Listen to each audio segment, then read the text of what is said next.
Alright guys, we're back here over at Casone's RV in Mesa, Arizona, and I have a viewer who contacted me about this 2002 Winnebago Journey with a couple slide out issues. Now one of the issues isn't that big of a deal, it's just a leaking cylinder on the hydraulic slide. I'll point it out. On this bedroom slide, it's kind of hard to see how greasy it is in there. The cylinder that's in here is leaking, so I just have to remove that. That was one of the reasons why he came in. In a less crazy world, wouldn't be that big of a deal, but HWH, who's the maker of it, doesn't have any in stock, and they'd have to make one. That'll take about a month, and they can't even get back with me right now. So parts is still being an issue right now. So it's going to be on this other front slide out right here, but you won't really be able to see it until I retract the slide out. But before we do that, let's take a look inside. So he's done a redecorating and renovation on this and put new flooring inside right here because that would have been carpet. When he put the carpet in, he added some shoes underneath. I don't know if you guys can see. I'm not saying he did a bad job. It's actually pretty much the exact same thing Winnebago would do. It's right there, a carpeted shoe that would ride on the floor itself. But when we retract the slide out,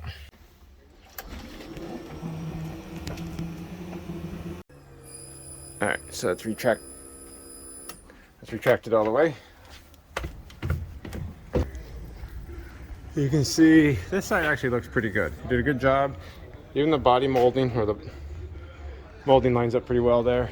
Look back over here, everything looks fine right there too. But if we look up the top, there's a very hefty gap I can put my finger in. And on Winnebagos, their tops are designed to hit first. So the only way this could be pushed out or out like that is if something's lifting up the entire box. Down here, because the slide just runs right on the floor right here through the two arms. The top of the slide's just free floating. So something's got to be pushing it out at the top. Now there's two things I found. Now this first thing isn't really causing the problem, but it's not helping the problem either. The anti-bellow arm on the slide out topper is hitting right there, so we're definitely keeping the slide from going in all the way because it's just hitting and stopping. But it did take that off and it didn't solve the problem. So the next thing's down here. Okay, now if we look, here's the rear slide out arm right here. I don't know if you guys can see. I'm able to get a probe or screwdriver in between the arm itself, which is right there, and what the arm's supposed to be riding on, which is this Teflon guide. So something's actually physically lifting the slide out up off of there. So the only thing I can come up with is that it's that carpeted guide on the inside right here, lifting it up too high. So again, if we look underneath, this is the floor of the slide out right there, and so that carpeted guide is physically lifting this thing up.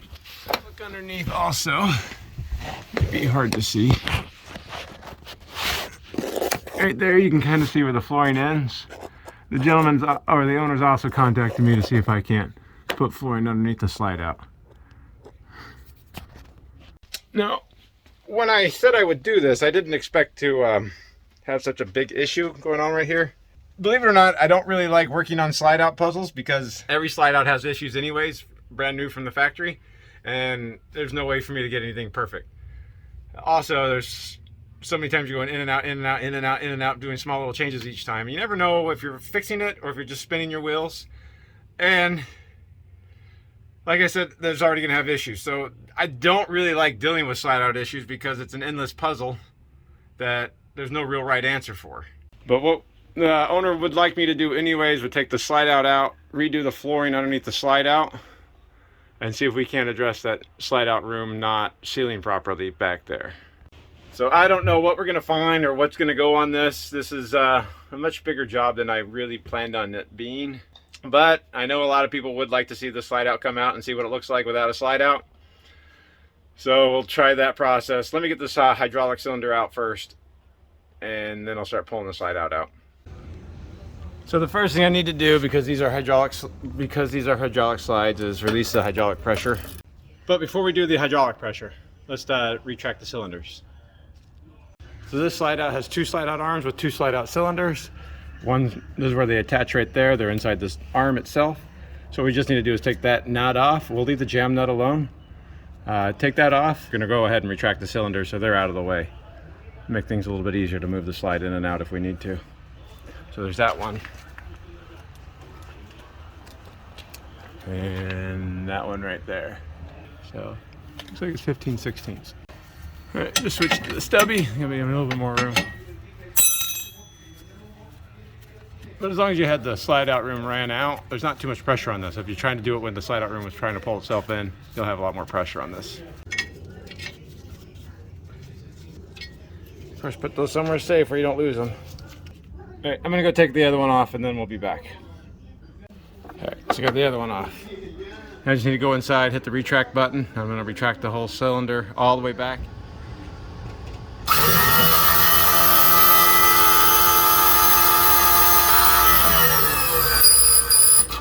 All right, so hopefully you saw that move back out of the way. You should have heard the pump change its tone too, from almost having no resistance on it to what sounds like a high-pitched squeal. That's a relief valve opening up, so that means both cylinders are fully retracted. So now we can release the pressure. Now, if we don't release the pressure right here, when I take the lines off, it'll just spray hydraulic fluid everywhere inside, which can be bad. So on the back of these slide out solenoids, solenoid valves are little 1/4-inch nuts. Just go ahead and open those manually. That'll relieve the pressure back into the tank. So on the HWH system, these 4 valves all in a row right there, those are the jacks. We don't worry about the jacks.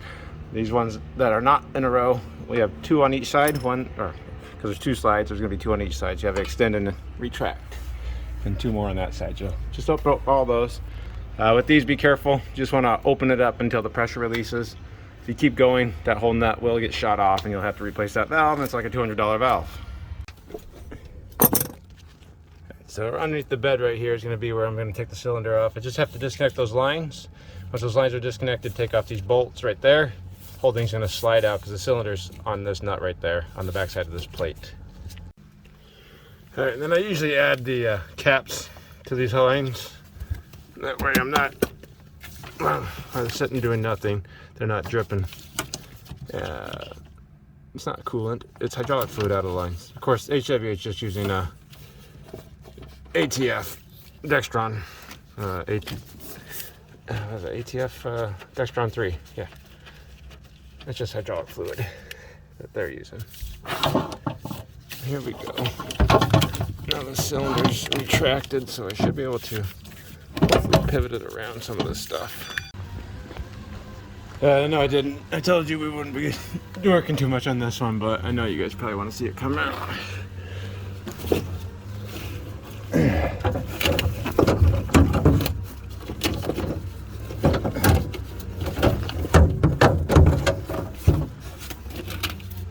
Alright, so there it is. I did have to loosen the nut, take the nut off the block here in order to get around it. But this is what it looks like. This is what's moving that slide in and out. Actually, there's 2 of them, but looks like it's going to be right there in the rod. All right, well, see if a machine shop can rebuild it or not. So my next step after that is going to be to disconnect the slide out topper. I could either unroll it and pin it, but I'm just going to take the fabric off. You guys should have seen me take fabric off Dometic awnings a few times at this point. Normally, I have a great big huge slide out jig. It's a big scaffolding that goes all the way around the slide out with a bar that goes underneath the floor with a couple bottle jacks on each side, raises it up. Then you strap the slide out box to it, and it's on wheels so you can pull the whole thing out. And I don't have that here. So I will have to come up with a different plan. Alright, so that's off. Now the next step is, you as RV owners could save some money by not delivering an RV full of stuff that has to be emptied out, secured, and then reinstalled. Luckily there's not too much, but you'd be surprised how, especially on fifth wheels, in the basements of fifth wheels, how much people leave in there. and paying somebody $120, $150 an hour to remove your stuff and put it back in, I guess it's a luxury some people have. Before I go inside, I should start disconnecting the storage compartments. That's why we had to empty it.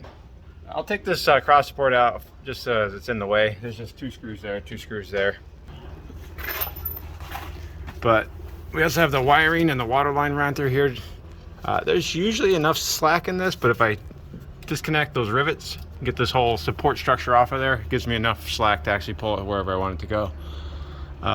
But the basement compartments themselves are held in and go in and out off of this hanger right there that's attached to the arm. So I really just have to disconnect this nut, pull it down. I shouldn't have to affect the jam nut too much. And then the whole basement will just pivot right on this right here. That's why I needed to empty it, so I don't have any additional weight on it.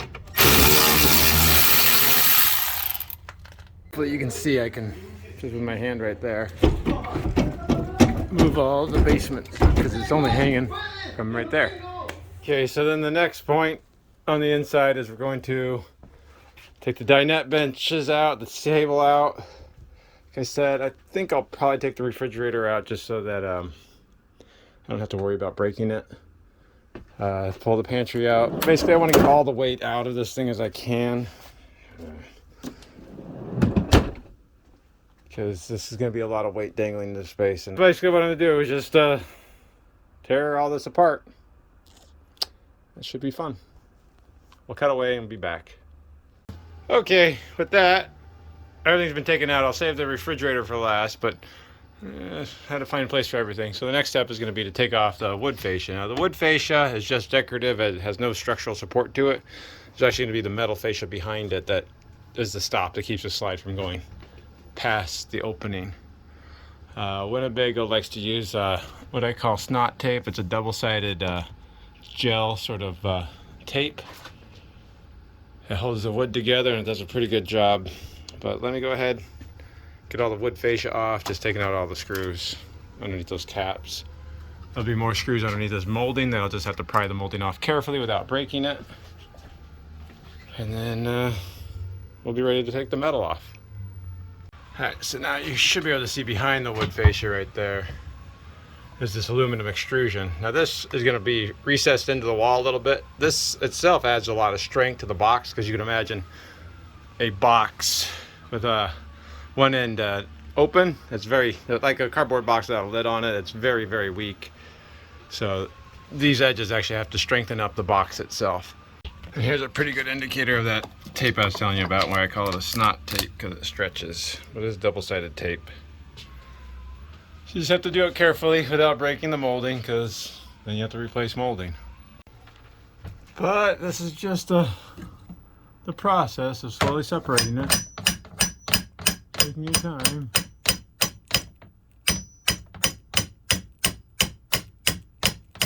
Alright, so with that out of the way, now you can see the screws that are actually holding the fascia trim on. Alright, well there you go. Now with that off, now we should be able to see this top metal trim. Now there's still, this is aluminum fascia, this is a reinforcement, so this is actually steel. So that's steel. But behind this is going to be another piece of this stuff. So we have to take this off, then we'll take the rest of the trim off, or the actual metal fascia off.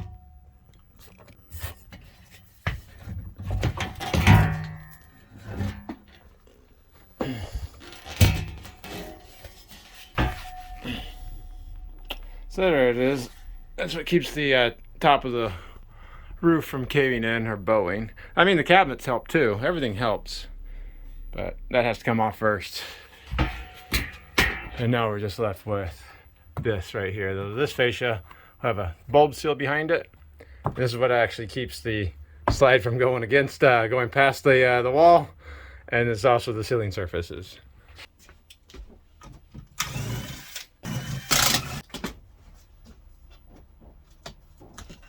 I don't know if you guys can see that channel, how it fits and interlocks with this box in here, but that gives a lot of strength. I don't know if you can see this seal right here. This is what's going to seal on the back There's the bulb seal that you can see on the outside. There's the wiper seal right there, and you can look outside. It's not that high tech. That's why I'm not surprised when slide outs leak. Even still,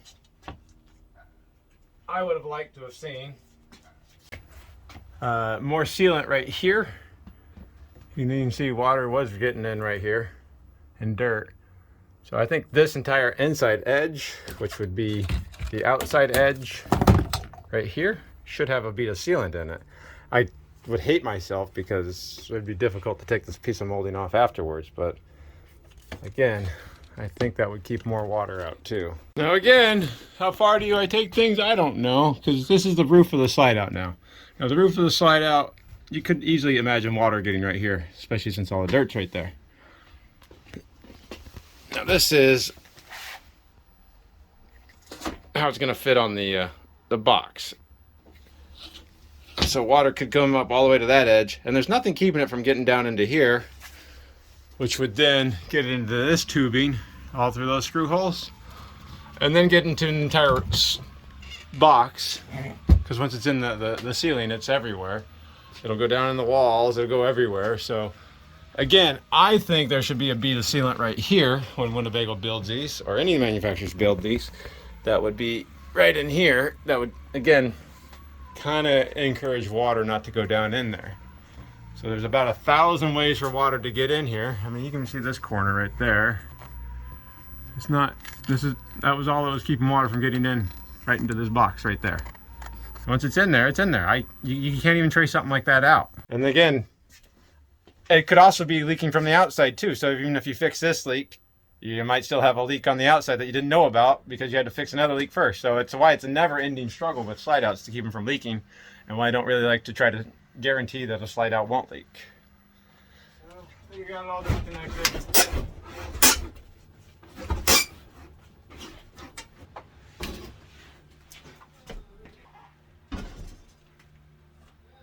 All right, I think with that, the slide is ready to come out. All right, so I can move the slide pretty easily by hand now. If I pull down in the middle, you can see how much it flexes, so that's why I need to have all that support. But I think I have everything undone. I have the refrigerator pulled out. The last thing I have to do is disconnect the slide from the arms down below, but I don't want to do that because I don't want this whole thing to fall out until I'm ready to take it out. So let me get everything prepped and ready to do that. Then we'll tear this out. All right, so here we go. We have 2 forklifts. Both of them are going to be underneath the floor quite a bit. So we got a good support on it. It will be a little bit wobbly, so I have to strap it down, get a few ratchet straps so I don't tip it over. But this forklift has side shift, so we'll pull this way out and we'll slide it on that one. I will need to go get some help though.